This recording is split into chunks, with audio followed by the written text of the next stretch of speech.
ಎಲ್ಲರಿಗೂ ನಮಸ್ಕಾರ. ಭಗವದ್ಗೀತೆಯ ಇಂದಿನ ಸಂಚಿಕೆಯಲ್ಲಿ ನಾವು ಕರ್ಮಯೋಗ 13, 14 ಮತ್ತು 15ನೇ ಶ್ಲೋಕಗಳನ್ನು ನೋಡ್ತಾ ಹೋಗೋಣ. 3ನೇ ಅಧ್ಯಾಯ. ಈ ಹಿಂದೆಯೇ ಶ್ರೀಕೃಷ್ಣ ಹೇಳ್ತಾ ಇದ್ದ ಏನಪ್ಪ ಅಂದರೆ, ಯಜ್ಞಗಳ ಮೂಲಕ ಸಮರ್ಪಣೆಯನ್ನು ಮಾಡಬೇಕು.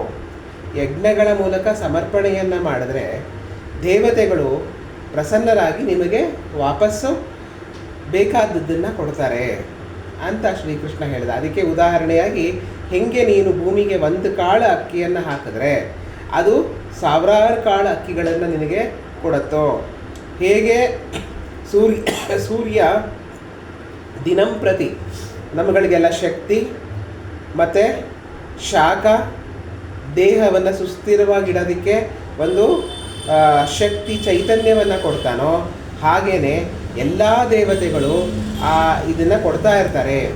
ಅದಕ್ಕೆ ನೀನು ಸಮರ್ಪಣೆ ಮಾಡಬೇಕು ಅಂತ ಶ್ರೀಕೃಷ್ಣ ಹಿಂದಿನ ಶ್ಲೋಕದಲ್ಲಿ ಹೇಳ್ತಾ, ಅದನ್ನೇ ಮುಂದುವರಿಸ್ತಾ 13ನೇ ಶ್ಲೋಕದಲ್ಲಿ ಶ್ರೀಕೃಷ್ಣ ಹೇಳ್ತಾನೆ, ಯಜ್ಞಶಿಷ್ಟಶಿನಾ ಸಂತೋ ಮುಚ್ಯಂತೆ ಸರ್ವಕಿಲ್ಬಿಷೈ ಭಂಜತೆ ತೇ ತ್ವಗಂ ಪಾಪ ಏ ಪಂಚಾತ್ಯಾತ್ಮ ಕಾರಣಾತ್ ಅಂತ ಶ್ರೀಕೃಷ್ಣ ಹೇಳ್ತಾನೆ. ಅಂದರೆ ಏನಪ್ಪ ಅಂದರೆ, ನೀನು ಯಜ್ಞವನ್ನು ಮಾಡಿ, ಯಜ್ಞಕ್ಕೋಸ್ಕರ ನೀನು ಮಾಡಿ, ಯಜ್ಞವೆಲ್ಲ ಮುಗಿದ ಮೇಲೆ ಉಳಿದಿದ್ದನ್ನು ನೀನು ತಗೋಬೇಕು. ಅದು ಸರ್ವಶ್ರೇಷ್ಠವಾದದ್ದು. ಯಜ್ಞದಲ್ಲಿ ಯಾವುದು ಉಳಿಯುತ್ತೋ ಅದನ್ನೇ ಪ್ರಸಾದ ರೂಪದಲ್ಲಿ ಸ್ವೀಕಾರ ಮಾಡಬೇಕು. ಅದು ತುಂಬ ಒಳ್ಳೆಯ ಕೆಲಸ, ಅತ್ಯಂತ ಶ್ರೇಷ್ಠವಾದ ಕೆಲಸ. ಯಾರು ತಮಗೋಸ್ಕರನೇ ಏನಾದರೂ ಒಂದು ಕೆಲಸವನ್ನು ಮಾಡ್ಕೋತಾರೋ ಅದು ತೀರಾ ನಿಷಿದ್ಧವಾದದ್ದು. ತಮ್ಮ ಸ್ವಾರ್ಥಕ್ಕೋಸ್ಕರ ಕೆಲಸ ಮಾಡ್ಕೋತಾರೋ ಅದು ತೀರಾ ನಿಷಿದ್ಧವಾದ ಕರ್ಮ ಆಗತ್ತೆ. ತಮಗೋಸ್ಕರ ಅಂತ ಮಾಡ್ಕೋತಾರೋ ಅದು ನಿಷಿದ್ಧವಾದ ಕರ್ಮ ಆಗತ್ತೆ ಅಂತ ಶ್ರೀಕೃಷ್ಣ ಹೇಳ್ತಾರೆ. ಇಲ್ಲಿ ಯಜ್ಞ ಅಂದರೆ ಯಾವುದೇ ಕೆಲಸವನ್ನು ಯಜ್ಞ ರೂಪದಲ್ಲಿ ಮಾಡಬೇಕು.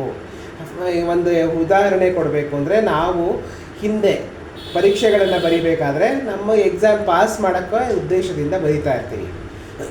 ಅದನ್ನೇ ಮುಂದೆ ಎಕ್ಸಾಮಲ್ಲೆಲ್ಲ ಪಾಸ್ ಆಗಿ ಎಲ್ಲ ಆದಮೇಲೆ ಮುಂದೆ ನಾವು ಬೇರೆಯವರಿಗೆ ಹೇಳಿಕೊಡ್ಬೇಕು, ನಮ್ಮ ಒಂದು ಜ್ಞಾನವನ್ನು ಬೇರೆಯವರಿಗೆ ಹಂಚಬೇಕು ಅನ್ನೋ ರೀತಿಯಲ್ಲಿ ನಾವು ಓದೋಕ್ಕೆ ಶುರು ಮಾಡ್ತೀವಿ.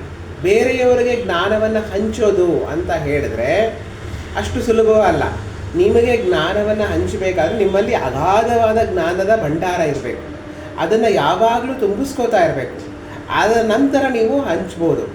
ಹಾಗೆ ಹಂಚ್ತಾ ಇದ್ದರೆ ಆವಾಗ ನಿಮ್ಮಲ್ಲಿರುವಂತಹ ಜ್ಞಾನ ಭಂಡಾರ ಇನ್ನೂ ಜಾಸ್ತಿ ಆಗ್ತಾ ಹೋಗುತ್ತೆ.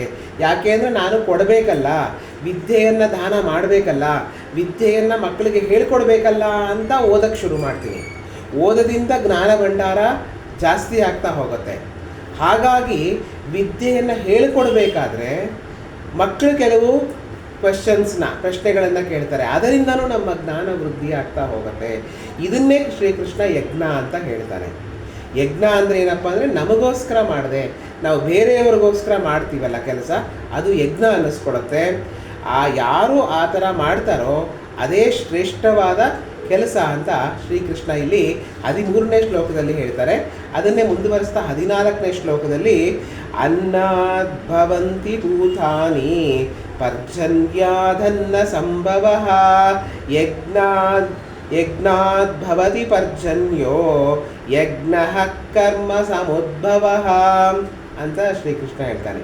ಅನ್ನದ್ಭವಂತಿ ಭೂತಾನಿ, ನಾವು ಜೀವನ ಮಾಡಬೇಕಾದ್ರೆ ನಮಗೆ ಅನ್ನ ಬೇಕು, ಆಹಾರ ಬೇಕು.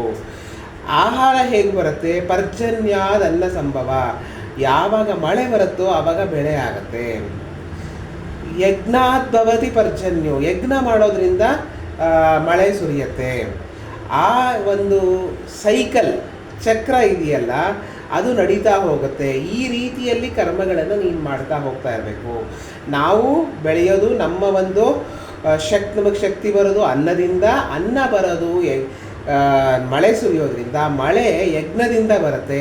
ಹಾಗಾಗಿ ಯಜ್ಞವನ್ನು ಮಾಡ್ತಾ ಇರಬೇಕು ಅಂತ ಶ್ರೀಕೃಷ್ಣ ಇಲ್ಲಿ ಹೇಳ್ತಾರೆ. ಅದನ್ನೇ ಮುಂದುವರಿಸ್ತಾ 15ನೇ ಶ್ಲೋಕದಲ್ಲಿ ಹೇಳ್ತಾರೆ, ಬ್ರಹ್ಮ ಕರ್ಮ ಬ್ರಹ್ಮೋದ್ಭವಂ ವಿದ್ಧಿ ಬ್ರಹ್ಮಾಕ್ಷರ ಸಮುದ್ಭವಂ ತಸ್ಮಾತ್ ಸರ್ವಗತಂ ಬ್ರಹ್ಮ ನಿತ್ಯಂ ಯಜ್ಞೇ ಪ್ರತಿಷ್ಠಿತಂ ಅಂತ ಶ್ರೀಕೃಷ್ಣ ಹೇಳ್ತಾನೆ.